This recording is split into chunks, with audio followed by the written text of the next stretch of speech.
But, we've got some important announcements coming this week, including the Fed's Open Markets Committee is going to be announcing whether or not they're going to be raising or lowering, and the expectation is they're going to be lowering interest rates. For the first time in, almost a decade. Of course, they had lowered them so far.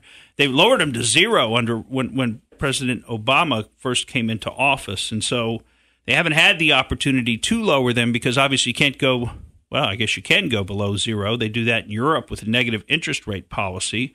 But at least in our minds, we don't see the logic of going below zero yet. And so they had to raise the rates a little bit so that they could again lower them, which I just find just fascinating, the way that they're trying to get their one tool that they have, which is increasing or decreasing the interest rates, which has kind of been played out, unfortunately, because they've overused it. They're kind of like the boy who cried wolf.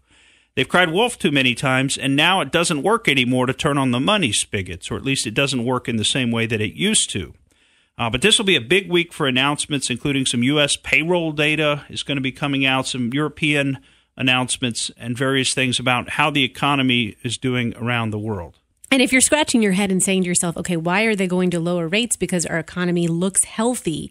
The reason is because they're doing this to sort of brace against a darkening global outlook. That's why they're moving ahead with this.